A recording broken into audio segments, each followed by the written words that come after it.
Ese es el tema de hoy entonces, unidad para triunfar. La lectura que vamos a hacer es la lectura del 2 de Samuel, capítulo 23. Entonces vámonos todos, en una sola voz vamos a leer este capítulo, 2 de Samuel, capítulo 23. ¿Listo? 2 de Samuel, capítulo 23. Y vamos a observar, vamos a estudiar el caso de David. El caso de David que fue un valiente cuyo corazón estaba conforme al corazón de Dios, dice la palabra, un corazón adecuado para Dios. ¿Pero qué significa esto? Eso significa que para yo tener victorias en mi vida, tengo que ser valiente. No tanto valiente en mis fuerzas, sino valiente reconociendo mi pecado, como David lo reconoció, y se humilló delante de Dios a pesar de tener pecados que eran o haber desobedecido a Dios. Él tuvo la valentía de arrodillarse y de todo corazón pedirle perdón a Dios. Por eso David tenía un corazón conforme a Dios, corazón arrepentido. Eso es tener un corazón valiente, eso es tener un corazón digno del Señor. Y es el ejemplo que nosotros debemos hoy entender para comenzar este tema, que usted y yo debemos ser capaces de todos los días reconocer que nuestras vidas, nuestro corazón puede caer.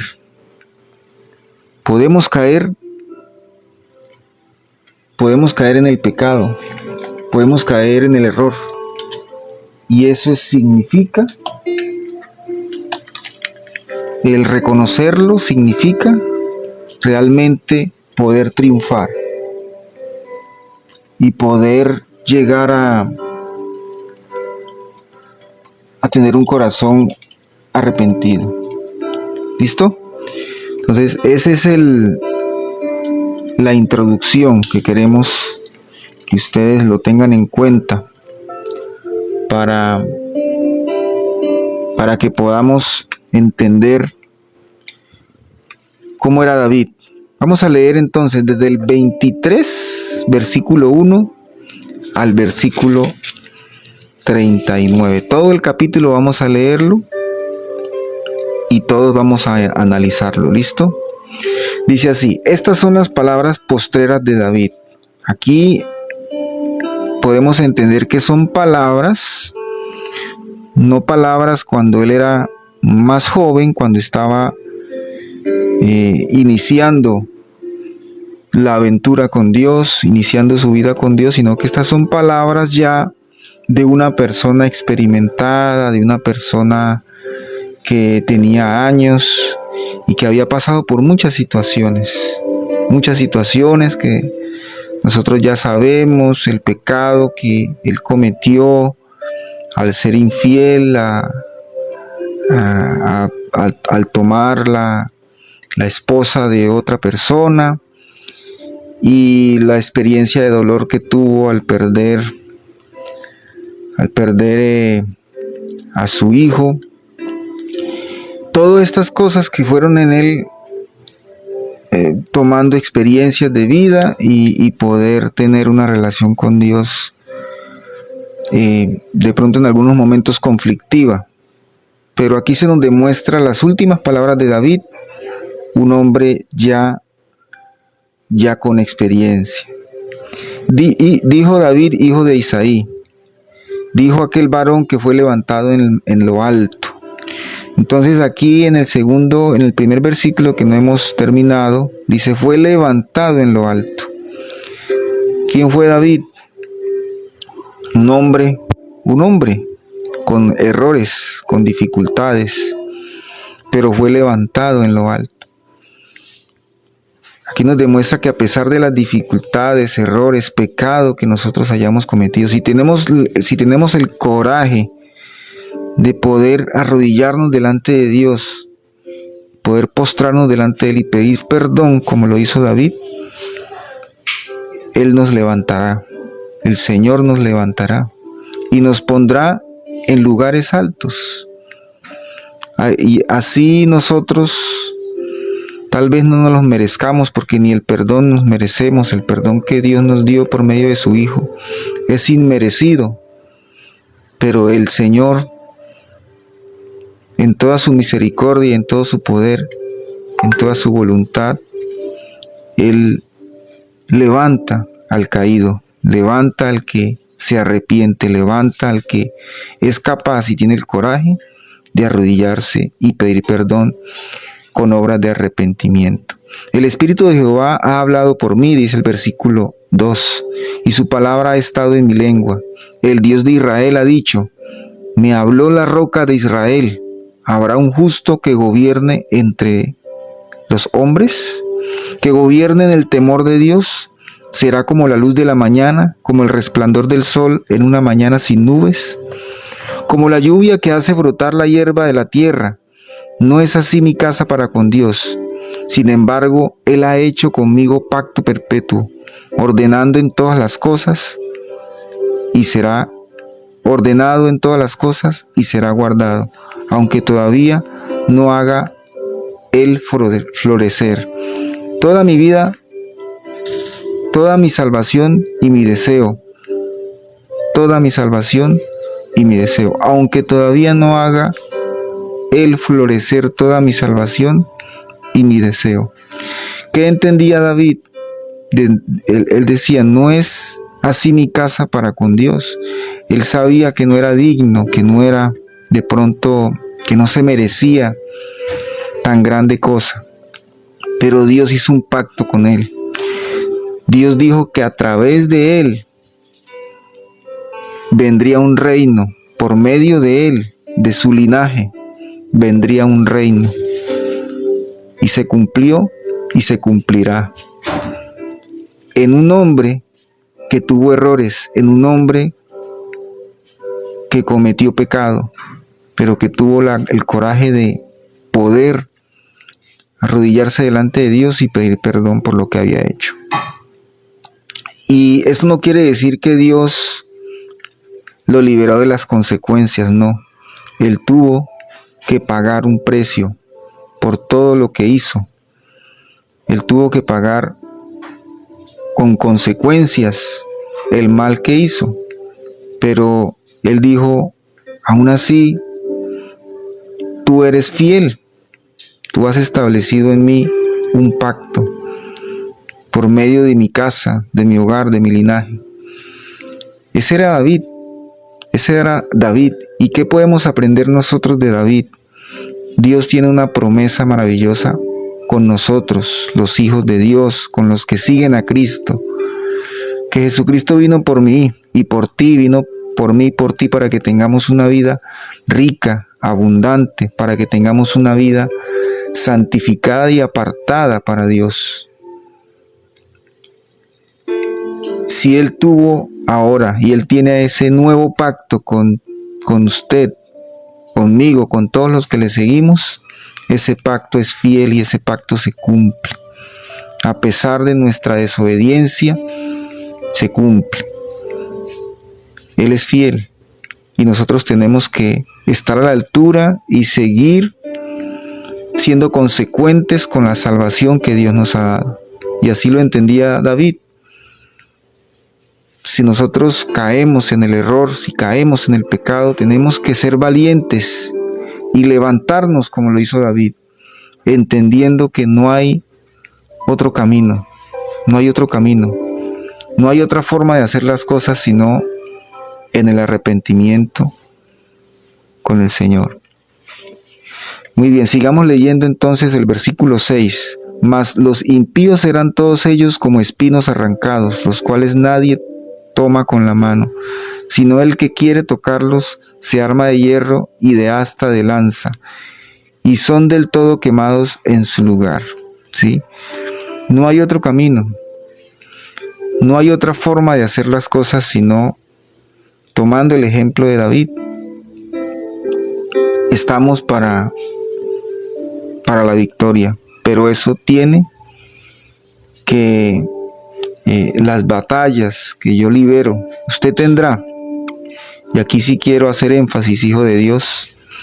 Yo no sé qué batalla ustedes están hoy en sus vidas teniendo, cuáles son los conflictos, cuál es esa batalla interna, cuál es ese problema que tiene y cuáles son las dificultades que podemos tener. Es una batalla y una guerra que estamos librando. Cada uno de nosotros libera su propia batalla y su propia guerra, en lo carnal contra lo espiritual. Pero nosotros sabemos que tenemos que buscar siempre limpiar nuestra vida y nuestro corazón, presentarle nuestro corazón delante de Dios todos los días, porque no sabemos realmente a veces lo que estamos haciendo. Por eso, pedirle a Dios que toque nuestro corazón y que nos limpie, que nos perdone. Ahora vamos a leer del versículo 8 al versículo 39. Leamos juntos. Dice: estos son los nombres de los valientes que tuvo David: José Basebet, el Tagmonita, principal de los capitanes. Este era Adino de Exnita, que mató a 800 hombres en una ocasión. Después de este, Eleazar, hijo de Dodo, Ahoita, uno de los 3 valientes que estaban con David cuando desafiaron a los filisteos que habían reunido allí para la batalla, y se habían alejado a los hombres de Israel. Este se levantó e hirió a los filisteos hasta que su mano se cansó y quedó pegada su mano a la espada. Aquel día Jehová dio una gran victoria y se volvió el pueblo en pos de él, tan solo para recoger el botín. Después de este fue Sama, hijo de Agé, Ararita. Los filisteos se habían reunido en Lejí, donde había un pequeño terreno lleno de lentejas, y el pueblo había huido delante de los filisteos. Versículo 12 del capítulo 23 de Segunda de Samuel. Él entonces se paró en medio de aquel terreno y lo defendió, y mató a los filisteos, y Jehová dio una gran victoria. Y 3 de los 30 jefes descendieron y vinieron en tiempo de la siega a David en la cueva de Adulán, y el campamento de los filisteos estaba en el valle de Refaín. David entonces estaba en el lugar fuerte, y había en Belén una guarnición de los filisteos. Y David dijo con vehemencia: ¿Quién me diera a beber del agua del pozo de Belén que está junto a la puerta? Entonces los 3 valientes irrumpieron por el campamento de los filisteos y sacaron agua del pozo de Belén, que estaba junto a la puerta, y tomaron y trajeron a David, mas él no la quiso beber, sino que derramó para Jehová, diciendo: lejos sea de mí, oh Jehová, que yo haga esto. ¿He de beber yo la sangre de los varones que fueron con peligro de su vida? Y no quiso beberla. Los 3 valientes hicieron esto. Y Abisaí, hermano de Joab, hijo de Zerbia, fue principal de los 30. Este lanzó su lanza contra 300, a quienes mató, y ganó renombre con los 3. Él era el más renombrado de los 30 y llegó a ser jefe, mas no igualó a los 3 primeros. Después, Benaía, hijo de Joiada, hijo de un varón esforzado, grande en proezas, de Catzel. Este mató a 2 leones de Moab, y él mismo descendió y mató a un león en medio de un foso cuando estaba nevando. También mató él a un egipcio, hombre de gran estatura, y tenía el egipcio una lanza en su mano, pero descendió contra él con un palo, y arrebató al egipcio la lanza de la mano, y lo mató con su propia lanza. Esto hizo Benaía, hijo de Joiada, y ganó renombre con los 3 valientes. Fue renombrado entre los 30, pero no igualó a los 3 primeros, y lo puso David como jefe de su guardia personal. Asael, hermano de Joab, fue de los 30. Elhanán, hijo de Dodo, de Belén. Samá, Ahorita. Elica, Arodita. Heles, Paltita.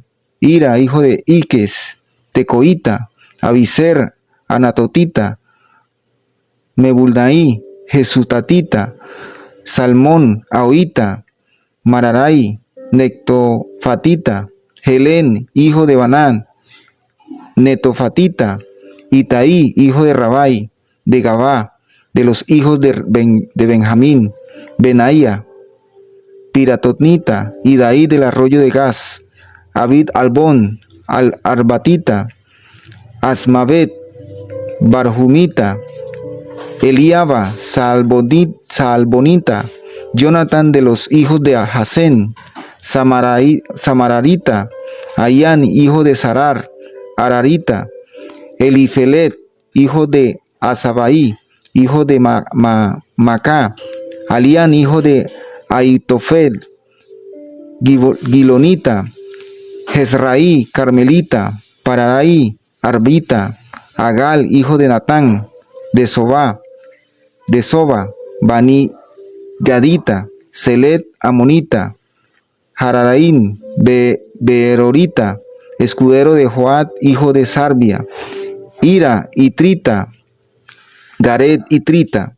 Urías Eteo, 37 todos.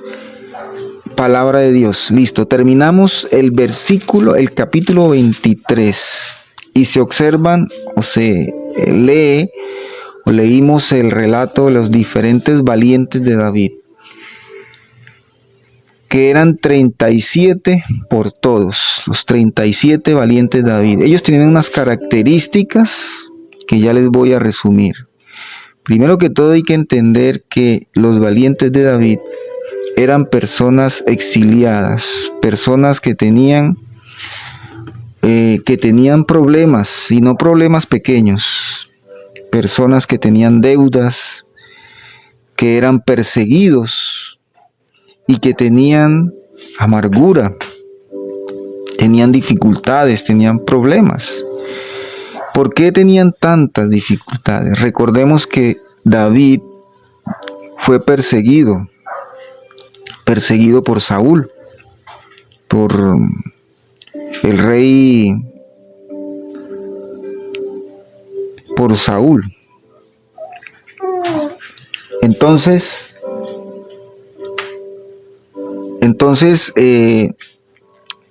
como fueron perseguidos, algunos fueron y estuvieron con Saúl.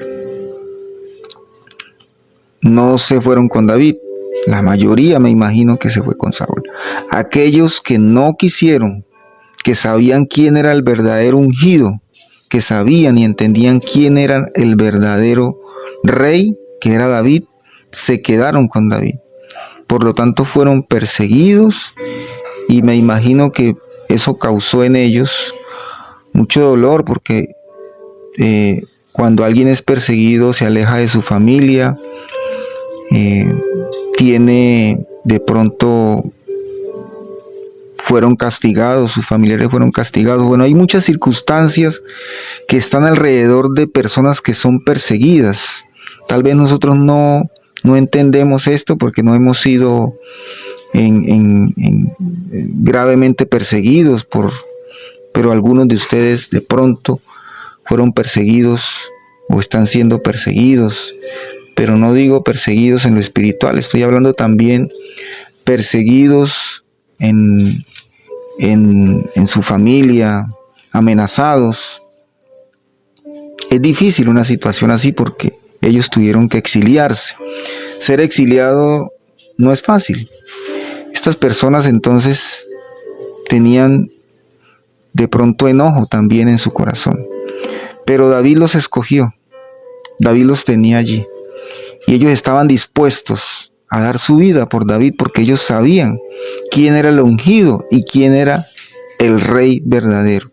Así nosotros también tenemos que entender que en nuestra vida espiritual, en esta batalla que es diaria, hay un liderazgo, hay un guía, hay un ungido.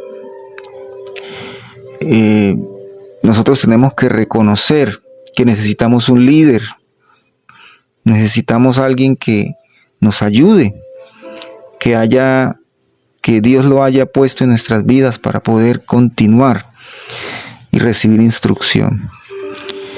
Por eso en cualquier organización, en cualquier equipo, tiene que haber un líder. Y el Señor funciona de esa forma. No es como en el mundo, ¿no? Que todo el mundo quiere mandar. Ahorita las nuevas sociedades, los nuevos grupos, son grupos que no quieren recibir instrucción de un líder, sino que cada uno hace lo que quiere. Y se llaman equipos creativos, sobre todo en la formación tecnológica y demás. Pero las cosas con Dios son ordenadas. Siempre hay un líder que nosotros debemos seguir, que ha sido delegado por Dios para que nosotros continuemos. Y eso lo entendían los valientes. Los valientes sabían quién era el ungido, quién era el rey, y estaban dispuestos a seguirlo a él, porque seguirlo a él era seguir lo que Dios, seguir la voluntad de Dios, ¿no? Entonces, estos eran los valientes de David. Eran personas idóneas porque también tenían experiencia, preparados, incansables, sin ningún pretexto, dedicados a servir a Dios por medio de David. Nada los intimidaba en ese objetivo. Listo, y al final usted y yo tenemos que entender que fuimos elegidos, que somos escogidos y apartados para ser esos valientes que necesitamos, primero que todo, reconocer nuestros errores. Y si vemos aquí un ejemplo de un valiente, volvamos a la palabra de Dios, al capítulo 23 de 2 de Samuel, en el versículo 20 y 21, leamos un poquito y verán qué características tenía uno de estos valientes. Benaía, hijo de Joiada, dijo así: después de Benaía, hijo de Joiada, hijo de un varón esforzado, grande en proezas, de Caxel, este mató a 2 leones de Moab, y él mismo descendió y mató a un león en medio de un foso cuando estaba nevando. Entonces miremos aquí que esta personita, Benaía, descendió, mató a 2 leones, pero los mató en un foso cuando estaba nevando. ¿Por qué se hace hincapié en esto, no? Porque puede haber dicho el texto, la Biblia, que mató a 2 leones y ya, pero mató a 2 leones en medio de un foso cuando estaba nevando. Quiere decir que un valiente, una persona que quiere ganar la batalla diariamente, tiene que vencer no solamente al enemigo, aquello que nos está intentando socavar, nos está intentando disminuir y que perdamos, sino que hay que vencer también las circunstancias, porque aquí dice en un foso y estaba nevando. Y nosotros a veces una lluvia o se hace mucho calor o se hace mucho frío en la mañana, no somos capaces de leer la Biblia, de estar todos los días en la mañana por el sueño, por el cansancio. A veces llegamos cansados del trabajo y decimos no puedo ir a la iglesia, no puedo estar con Dios porque estoy cansado. A veces nos dejamos vencer no por el enemigo, sino por las circunstancias. Y aquí Benaía nos demuestra que no solamente hay que matar al león, matar al enemigo o lo que estemos, o en el conflicto que tengamos, debemos entender que las circunstancias no nos pueden vencer, ni la lluvia, ni el calor, ni el entorno, ni lo que veamos con nuestros ojos, ni el frío, nada. Entonces no es solamente ir y vencer, sino entender que no importa las circunstancias, nosotros debemos batallar. También mató a un egipcio, hombre de gran estatura, y tenía el egipcio una lanza en su mano, pero descendió contra él con un palo. ¿Qué significa esto? A veces creemos que tenemos todas las de perder, ¿no? Que no podemos porque no tenemos lo suficiente, porque no tenemos las herramientas, porque no tenemos el dinero, porque no tenemos... Pero fue con un palo contra un gigante que tenía una lanza. Y ahí es donde se glorifica a Dios. Tal vez usted no tenga, tal vez usted tenga un palo y diga, pero con este palo no puedo. Pues con ese palo y con lo que usted tiene, con los recursos que usted tenga, allí es donde se ve la gloria de Dios. Porque tal vez si usted tiene una lanza, no le da la gloria a Dios, sino que le da la gloria a la lanza. Es con un palo que Benaía venció al enemigo, al egipcio que tenía una lanza. Entonces no es con las herramientas que nos da el mundo, no es con las cosas del mundo que vamos a vencer, sino con lo que Dios nos ha dado, con su palabra el que vencemos. Ese es nuestro escudo, es nuestra fortaleza. ¿Listo? Bueno, Dios los bendiga rica, próspera y abundantemente. Espero que haya sido para ustedes de bendición este tema, unidad para triunfar. Y ahí está la unidad. La unidad está, para concluir, en reconocer que nosotros debemos seguir un liderazgo y entender quién es el ungido, seguir a un pastor, pero sabiendo que ese pastor tiene testimonio, que es un pastor, un anciano, una persona experimentada, que tenga palabra de Dios, que siempre abra la Biblia y le muestre con palabra de Dios las cosas de Dios. Entonces hay que seguir en la congregación, es allí donde recibimos disciplina. Tal vez en su congregación digan, no, pero es que allá hacen muchas cosas o me exigen mucho. Si nos están exigiendo en la congregación o si nosotros como padres tenemos dificultades con nuestros hijos, tenemos que exigir, tenemos que ser valientes y entender que no podemos descansar, que tenemos que ser incansables en triunfar en todos los días, ¿no?